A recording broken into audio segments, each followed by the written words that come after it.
हाय दोस्तों, मैं यशवंत गौरव Purvanchal career classes में आप सभी लोगों का स्वागत करता हूं। जैसा कि आप सब लोग जानते ही हैं कि एनसीईआरटी की सार संग्रह में साइंस सब्जेक्ट क्लास 6 समाप्त हो चुका है। अब हम शुरू करेंगे क्लास 7 की साइंस। क्लास 7 की साइंस में दोस्तों आपका पहला चैप्टर जो है वह क्या है? पादपों में पोषण। क्या है दोस्तों? पादपों में पोषण। जैसा कि आप सभी लोग जान ही चुके हैं कक्षा 6 में ही कि जितने भी सजीव हैं, जितने भी जीव हैं पृथ्वी पर, सबको पोषण की आवश्यकता होती है। किसकी आवश्यकता होती है? पोषण की आवश्यकता होती है दोस्तों। तो आज हम देखेंगे कि पादपों में पोषण। चलिए दोस्तों, क्या शीर्षक है हमारा? पादपों में पोषण। यही दोस्तों हमारा शीर्षक है आज का। तो पादपों में पोषण से दोस्तों हमने भोजन के घटक में आपको पोषक भी बताया था और पोषण भी बताया था। जो चैप्टर हमारा था भोजन के घटक, उसमें हमने आपको पोषक और पोषण दोनों बताया था। पोषक क्या होते हैं?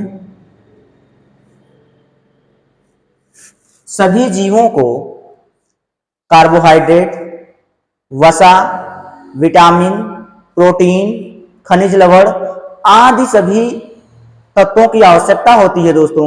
भोजन के घटक की आवश्यकता होती है, जिसे पोषक कहा जाता है। इन्हीं को क्या कहा जाता है? पोषक किसे किसे कहा जाता है? कार्बोहाइड्रेट, कार्बोहाइड्रेट,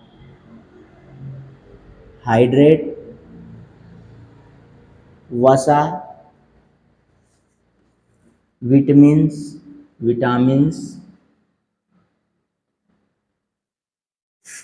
कार्बोहाइड्रेट, वसा, विटामिन्स, प्रोटीन, जल, खनिज लवण। ये दोस्तों ये जो तत्व हैं, ये जो भोजन के घटक हैं, इनको क्या कहा जाता है? भोजन के घटक भी कहा जाता है। क्या कहा जाता है दोस्तों? इनको भोजन के घटक भी कहा जाता है। तो भोजन के घटक जब इनको कहा जाता है तो इन्हीं को दोस्तों पोषक भी कहा जाता है। इन्हीं को क्या कहा जाता है? पोषक कहा जाता है। क्यों कहा जाता है?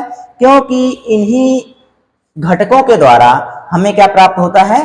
पोषण प्राप्त होता है। तो जिससे पोषण प्राप्त होता है उसी को हम लोग क्या कहते हैं दोस्तों? पोषण कहते हैं। जीवों द्वारा भोजन ग्रहण करने और उनके उपयोग की विधि को ही हम लोग क्या कहते हैं दोस्तों? पोषण कहते हैं। क्या कहते हैं दोस्तों? उन्हीं को हम लोग क्या कहते हैं? पोषण कहते हैं। तो आपको पोषक समझ में आ गया? क्या क्या समझ में आया? ये जो पोषक हैं, पोषक कौन कौन होते हैं? तो सामने आपके हैं। इन्हीं को हम लोग भोजन के घटक भी कहते हैं। इन्हीं को हम लोग क्या कहते हैं? भोजन के मुख्य घटक। तो दोस्तों यदि आपको पूछ लिया जाए कि हमारे पोषक तत्व कौन से हैं या पोषक कौन से हैं, तो पोषक हमारे यही हैं। और कह दिया जाए कि भोजन के मुख्य घटक कौन से हैं या अवयव कौन से हैं, तो अवयव भी हमारे यही हैं। घटक या अवयव शब्द दे दे, भोजन के अवयव, मुख्य अवयव। तो अवयव क्या है दोस्तों?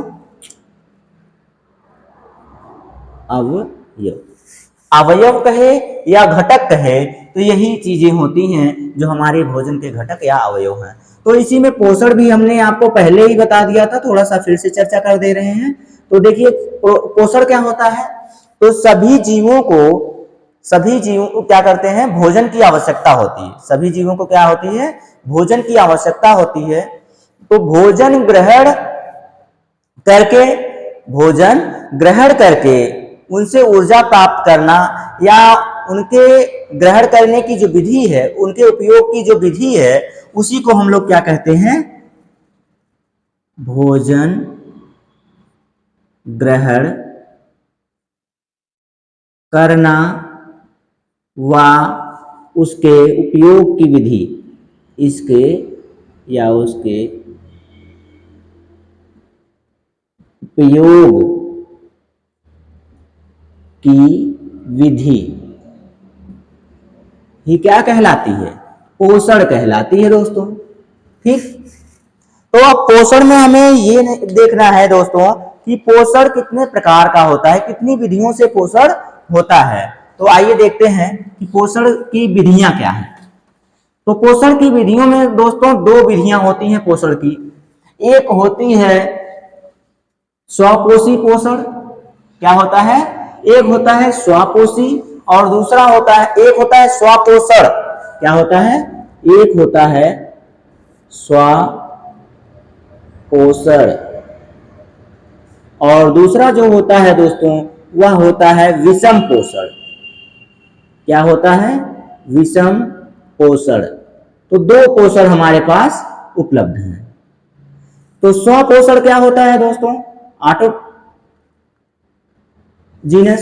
तो ये जो स्वपोषण होता है इसमें क्या होता है? तो स्वपोषण केवल और केवल पौधों में होता है दोस्तों। पौधे वर्ग के सभी जीवों में स्वपोषण होता है। अब ये स्वपोषण होता क्या है पहले ये जानना है। तो दोस्तों स्वपोषण जो होता है वे जीव जो अपना भोजन स्वयं से प्राप्त बनाते हैं, वे जीव जो अपना भोजन स्वयं बनाते हैं उन्हें स्वपोषण कहा जाता है। वे जीव जो अपने भोजन के लिए दूसरों पर निर्भर होते हैं या दूसरों पर आश्रित होते हैं उन्हें विषम पोषण कहा जाता है। क्या कहते हैं दोस्तों? आइए देख लेते हैं। स्वपोषण, स्वपोषण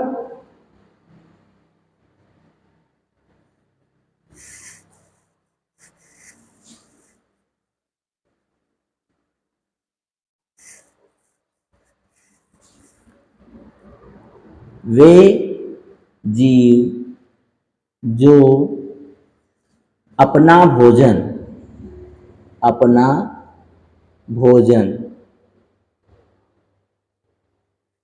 स्वयं बनाते हैं, स्वयं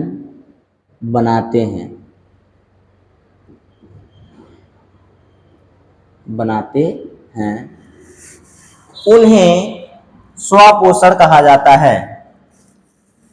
उन्हें क्या कहा जाता है दोस्तों? वे जीव जो अपना भोजन स्वयं बनाते हैं ऐसे पोषण को क्या कहा जाता है? स्वपोषण कहा जाता है। अगर इसी में थोड़ा सा चेंज करें दोस्तों तो इसमें ये हो जाएगा वे जीव जो अपना भोजन स्वयं बनाते हैं उन्हें स्वपोषी जीव कहते हैं और पोषण की इस प्रक्रिया को स्वपोषण कहते हैं। उन्हें स्वपोषी जीव कहते हैं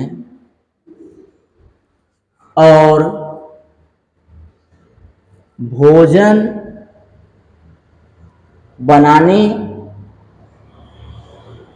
की इस प्रक्रिया को, भोजन बनाने की इस प्रक्रिया को स्वपोषण कहते हैं। स्वपोषण कहते हैं। तो दोस्तों समझ में आया इसमें? जो जीव अपना भोजन स्वयं बनाते हैं उन्हें स्वपोषी जीव कहते हैं और भोजन बनाने की ये जो प्रक्रिया होती है उसी को स्वपोषण कहते हैं। तो जैसे दोस्त अपना भोजन स्वयं बनाते कौन है? तो अभी अभी मैंने बताया कि स्वपोषण सिर्फ हरे पेड़ पौधों में होता है या पेड़ पौधे के वर्गों में होता है। किसमें होता है? तो सभी पेड़ पौधों में होता है। सभी पेड़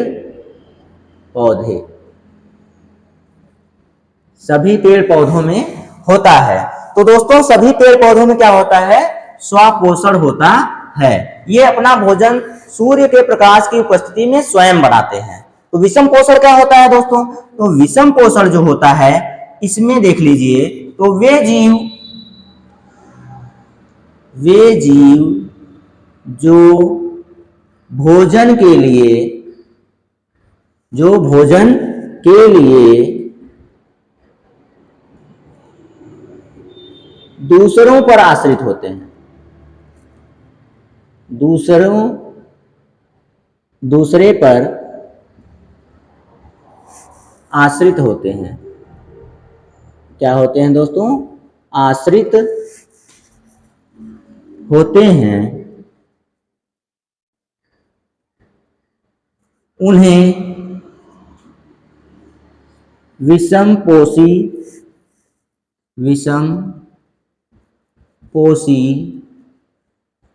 जीव कहते हैं, जीव कहते हैं। और भोजन बनाने की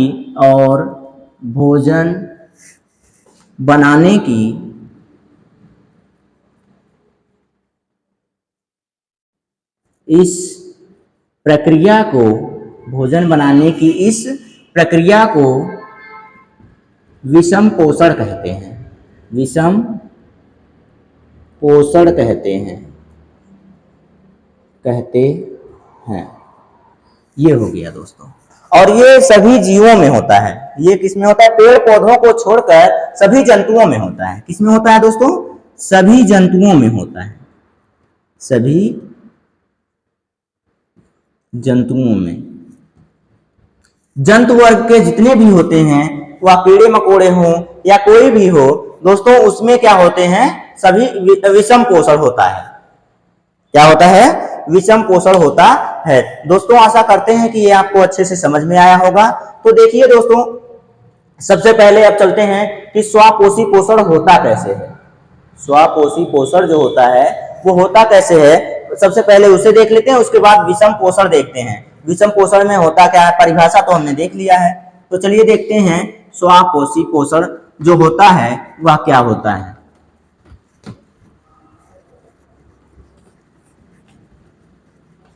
दोस्तों अभी अभी मैंने बताया आपको कि जो स्वपोषण है वह पादपों में होता है। तो अब पादपों में जो होता है भोजन बनाने की जो क्रिया है, सबसे पहले अब उसे कहते क्या क्या है?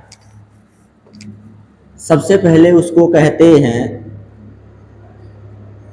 प्रकाश संश्लेषण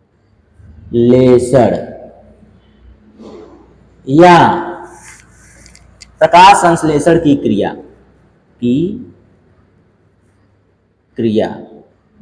इसी को प्रकाश संश्लेषण की क्रिया कहते हैं। फिर इसी को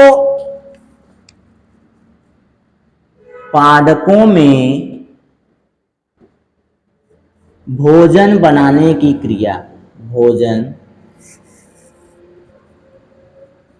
बनाने की क्रिया, इसी को कहते हैं दोस्तों। क्या क्या कहते हैं इसको? पादपों में भोजन बनाने की क्रिया या प्रकाश संश्लेषण की क्रिया, इसी को कहते हैं। ठीक, तो दोस्तों देखते हैं कि ये होता क्या है। पादपों में भोजन बनाने की क्रिया क्या होती है या स्वपोषण क्या होता है, इसी में हो जाए स्वपोषण की क्रिया क्या होती है। तो दोस्तों अब देखिए, जो पादप होते हैं वो हरे होते हैं, उनकी पत्तियां क्या होती है? हरी होती हैं। उनकी पत्तियां हरी क्यों होती हैं? तो सभी लोग जानते होंगे कि पत्तियां हरी क्यों होती हैं, क्योंकि मैंने पिछली कक्षाओं में बता दिया है कि जो पौधे होते हैं उनकी पत्तियां हरी क्यों होती हैं? क्लोरोफिल के कारण होती हैं। किसके कारण होती हैं? क्लोरोफिल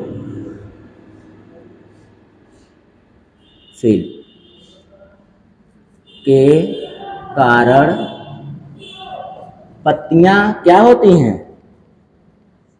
हरी होती हैं। ये हो गया। क्लोरोफिल के कारण पत्तियां क्या होती हैं? हरी होती हैं।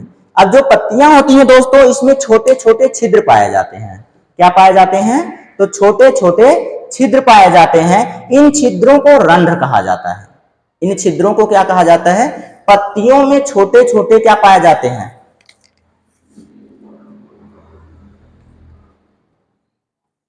पत्तियों में छोटे छोटे छिद्र पाए जाते हैं जिन्हें रंध्र कहा जाता है। क्या कहा जाता है? रंध्र, या इसी को इंग्लिश में क्या कहते हैं? स्टोमेटा कहते हैं दोस्तों। क्या कहते हैं? स्टोमेटा कहते हैं। तो दोस्तों पत्तियों में छोटे छोटे छिद्र पाए जाते हैं जिनको रंध्र कहा जाता है। अब ये रंध्र या वाष्पोत्सर्जन की भी क्रिया करते हैं और श्वसन की भी क्रिया कराते हैं। किसकी क्रिया कराते हैं? कार्बन डाइऑक्साइड को एब्जॉर्ब करवाते हैं और क्लोरोफिल के कारण सूर्य के प्रकाश को भी एब्जॉर्ब करते हैं। वायुमंडल से गैसों को एब्जॉर्ब करते हैं, कार्बन डाइऑक्साइड को एब्जॉर्ब करते हैं, वाष्पोत्सर्जन की क्रिया कराते हैं और साथ ही साथ क्लोरोफिल उसी में होता है। तो पत्तियां ही सूर्य के प्रकाश को क्या करती हैं? अवशोषित करती हैं। कितने कार्य हो गए दोस्तों? 3 कार्य तो हमने ऐसे ही बता दिया। तो ये हो गया दोस्तों। अब इसके बाद देखते हैं कि जो पादप या प्रकाश संश्लेषण की क्रिया होती है वो होती कैसे है। क्लोरोफिल के कारण जब पत्तियां सूर्य के प्रकाश को एब्जॉर्ब करती हैं और छिद्रों के कारण क्या करती हैं? कार्बन डाइऑक्साइड ग्रहण करती हैं और साथ ही साथ क्या होता है? जो जड़ होता है, जड़ से जल अवशोषित करते हैं। जड़ से क्या करती हैं? जल अवशोषित करती हैं। तो दोस्तों ये देखिए CO2 6CO2 होता है प्लस H2O 6H2O होता है। अब यहां देखिए जो क्लोरोफिल होता है, क्लोरोफिल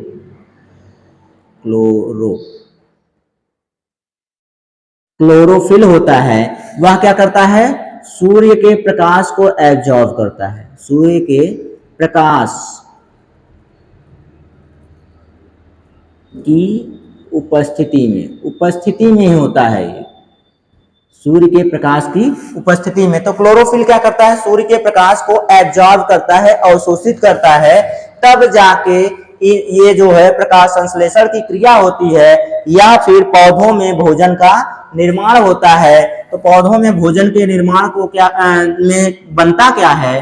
तो देखिए क्या बनता है? ग्लूकोज बनता है। C6H12O6 प्लस क्या बनता है दोस्तों? उसके बाद जल का निर्माण होता है। किसका निर्माण होता है? जल का निर्माण होता है।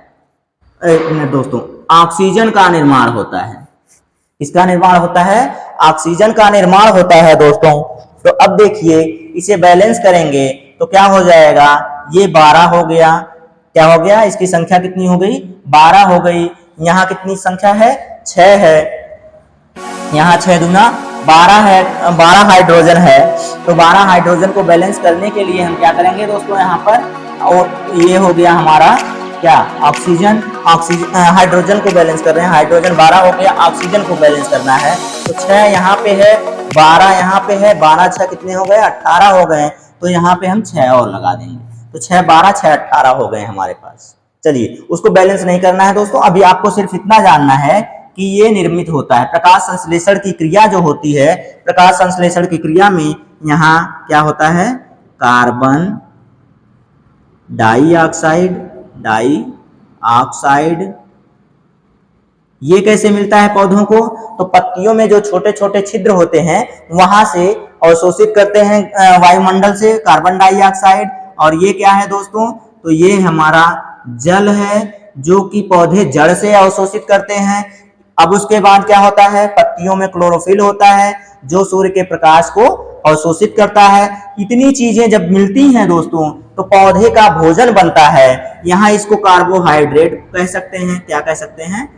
कार्बोहाइड्रेट कह सकते हैं। तो ये कार्बोहाइड्रेट कहिए या इसी को क्या कह सकते हैं दोस्तों? इसी को हम ग्लूकोज भी कह सकते हैं। ग्लूकोज, इसी को ग्लूकोज भी कह सकते हैं। और दोस्तों ये क्या बन गया? ये बन गया हमारा ऑक्सीजन। तो ये आपकी हो गई प्रकाश संश्लेषण की क्रिया, इसी को कहते हैं। या फिर इसी को हम क्या कह सकते हैं? पौधों में भोजन बनाने की क्रिया कह सकते हैं। अब पौधों में भोजन बनाने की क्रिया कहिए या प्रकाश संश्लेषण की क्रिया कहिए, दोनों काम हो गया। कार्बन डाइऑक्साइड होना चाहिए, जल होना चाहिए, प्रकाश होना चाहिए, तब जाके हमारा क्या होता है, ये प्रकाश संश्लेषण की क्रिया, फोटोसिंथेसिस की क्रिया जो होती है वो कंप्लीट होती है दोस्तों। इतना अगर समझ में आ गया तो दोस्तों, पौधे अपना भोजन एकत्रित किस रूप में रखते हैं, तो पौधे अपना भोजन स्टार्च या मंड के रूप में, किस रूप में, स्टार्च या इसी को क्या कहते हैं, मंड के रूप में एकत्रित रखते हैं। अगर एक्स्ट्रा हो गया भोजन आपके पास एक्स्ट्रा होता है तो उसे स्टोर करते हैं, तो स्टोर या भंडारण जिसे कहते हैं, तो पौधे अपना भोजन स्टार्च या मंड के रूप में एकत्रित करके रखते हैं। इतना आशा करते हैं दोस्तों आपको समझ में आया होगा। ये हो गया स्वपोषण। क्या हो गया दोस्तों, ये हो गया स्वपोषण। इसके बाद जो हमने पढ़ाया आपको विषम पोषण, तो विषम पोषण में कई विधियां होती हैं दोस्तों। विषम पोषण में पहला क्या होता है, परपोषी होते हैं, और दूसरा उसी में होते हैं मृतजीवी, परजीवी होते हैं, मृतजीवी उसी में आते हैं। तो दोस्तों इनके बारे में भी हमें थोड़ा सा जान लेना चाहिए कि ये होते क्या क्या है। तो क्या हो गया, विषम पोषण। तो जो ये विषम पोषण है दोस्तों, इसी में आते हैं परपोषी। क्या आते हैं, परपोषी। परपोषी पोषण या परपोषी जीव क्या होते हैं, दोनों परिभाषाएं एक दूसरे से जुड़ी हुई हैं, इसलिए इनको साथ में देखते चलेंगे।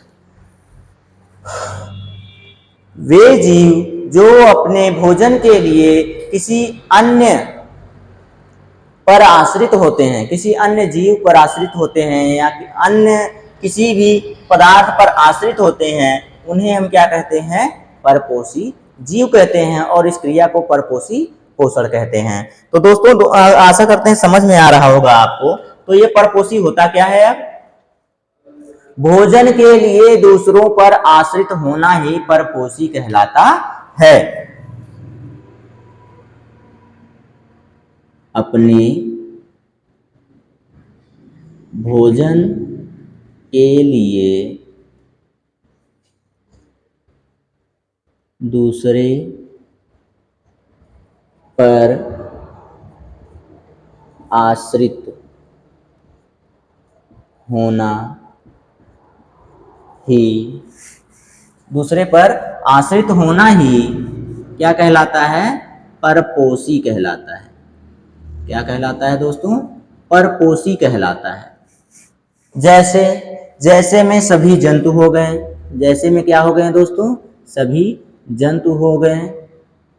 जैसे यहाँ जंतु में मनुष्य को भी ले लीजिए, मनुष्य भी भोजन के लिए, अपने भोजन के लिए किस पर आश्रित होता है दोस्तों, तो आश्रित होता है अनाज पर आश्रित होता है। जंतु किस पर जैसे कि कुत्ते हो गए, वो भी भोजन के लिए आश्रित होते हैं दूसरों पर। पौधों की तरह स्वयं से भोजन अपने अंदर ही भोजन नहीं बना पाते, जो अपने अंदर भोजन बनाते हैं उन्हीं को स्वपोषी कहते हैं, और जो भोजन बाहर से ग्रहण करते हैं उनको परपोषी कहा जाता है। भोजन को बाहर से ग्रहण करना, सबसे अच्छा उदाहरण तो मनुष्य है दोस्तों। मनुष्य क्या करता है, भोजन को ग्रहण करता है, दूसरे से भोजन को पकाता है, उसको बाहर से ग्रहण करता है। बाहर से ग्रहण करना, स्वयं अंदर बनाना और बाहर ग्रहण करना, तो दोनों का क्या हो गया, यही अंतर हो गया। स्वपोषी अपने अंदर बना लेते हैं, परपोषी बाहर से भोजन को ग्रहण करते हैं। इतना सा अंतर है बस। और एक होता है दोस्तों परजीवी। परजीवी, परजीवी क्या होते हैं दोस्तों, वे जीव जो अपने भोजन के लिए किसी अन्य जीव पर आश्रित होते हैं। वे जीव जो अपने भोजन के लिए, अपने भोजन के लिए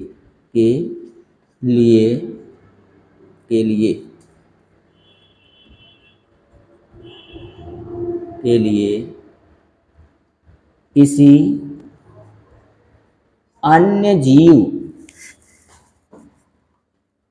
अन्य जीव पर आश्रित होते हैं, हैं और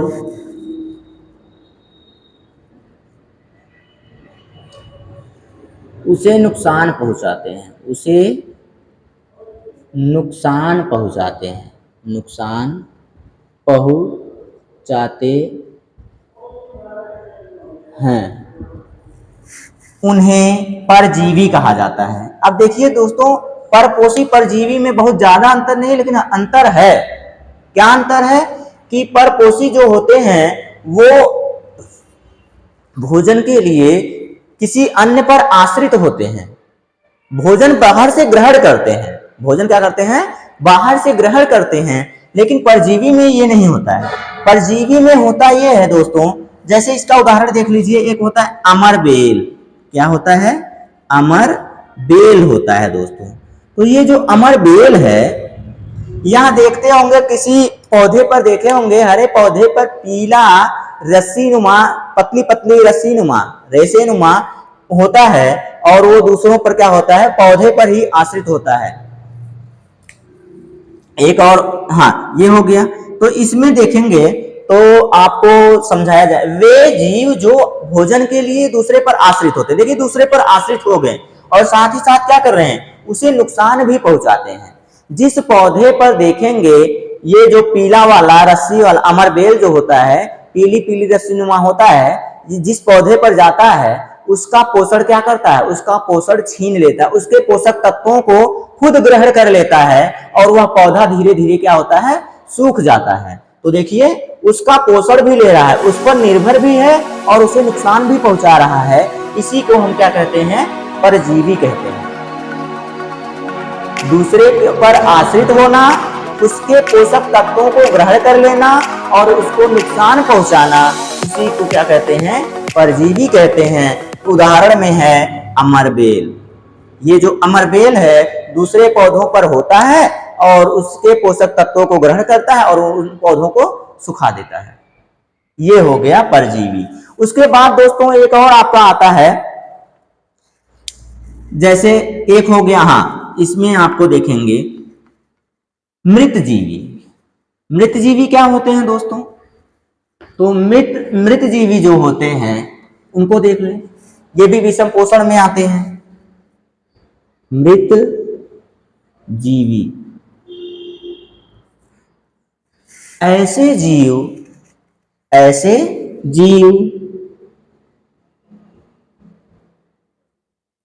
जो अपने भोजन के लिए अपने भोजन के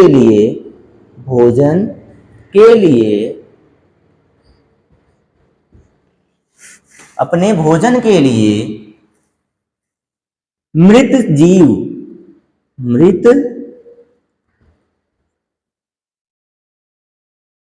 शरीर या जैविक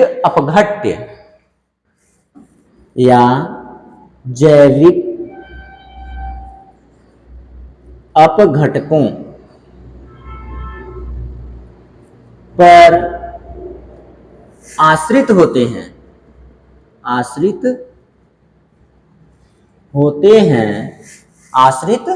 होते हैं, उन्हें मृतजीवी कहा जाता है।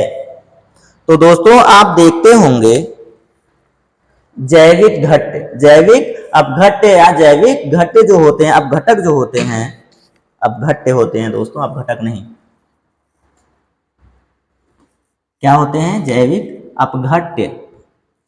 मतलब ये हो गया दोस्तों, कोई मृत शरीर हो, क्या हो, कोई मृत शरीर हो या फिर कोई भी जैविक मतलब कोई जीवधारी हो जो सड़ या गल गया हो, उस पर आश्रित होते हैं अपने भोजन के लिए, उसे मृत जीवी कहा जाता है। उसे क्या कहा जाता है दोस्तों, मृत जीवी कहा जाता है। तो दोस्तों आशा करते हैं आपको समझ में आया होगा कि मृत जीवी किसे कहते हैं। जैसे इसमें दोस्तों आपको आ गया, जैसे इसमें आपका उदाहरण में देखें तो उदाहरण में आपको क्या आता है, छत्रक, या इसी को हम लोग कहते हैं मशरूम। क्या कहते हैं दोस्तों, मशरूम कहते हैं। और आ गया कवक, कवक को क्या कहते हैं दोस्तों? फंजाई।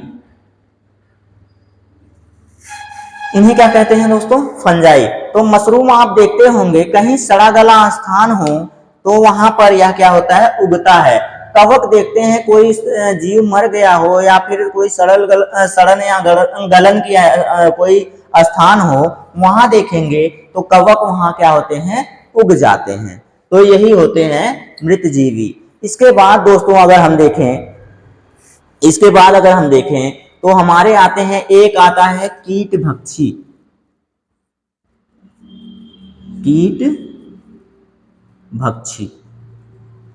कीटभक्षी पौधे के बारे में जानना है। अब ये जो कीटभक्षी पौधा है दोस्तों, कीटभक्षी पौधे को और क्या कहते हैं? इसे पिचर पादप भी कहते हैं। क्या कहते हैं? पिचर पादप भी कहते हैं, कीटभक्षी भी कहते हैं दोस्तों। और क्या कहते हैं? और तो आपको आसानी से पता होगा, घटपर्णी भी कहते हैं। क्या कहते हैं? घटपर्णी भी कहते हैं। तो दोस्तों ये जो घटपर्णी या पिचर पादप है, इनकी जो पत्तियां होती हैं, इनकी पत्तियां ही रूपांतरित हो जाती हैं किसमें? घट के रूप में, घड़े के रूप में हो जाते हैं। इनके ऊपर एक ऐसे होती हैं, इनके ऊपर एक क्या होता है? ढक्कन नुमा आकृति होती है। और इसमें जैसे ही कोई कीड़ा जाता है, उस कीड़े को ये क्या करती हैं? बंद कर लेते हैं और उसे अपने ही अंदर पचा लेते हैं या उसका भोजन बना देते हैं, भोजन के रूप में उसको ग्रहण कर लेते हैं। तो इसीलिए इसको क्या कहा जाता है दोस्तों? कीटभक्षी। कीटों का भक्षण करने वाला पौधा, या उसी को क्या कहते हैं? पिचर पादप कहते हैं या फिर घटपर्णी कहते हैं, घड़े के समान पत्ते वाला। तो दोस्तों आशा करते हैं आपको ये क्लास समझ में आई होगी और आप दोस्तों आनंद पूर्वक इसे पढ़ रहे होंगे और रिवीजन भी कर रहे होंगे। जितनी भी क्लासेस हुई हैं उनका रिवीजन भी कर रहे होंगे। दोस्तों बस आज के लिए इतना ही। धन्यवाद।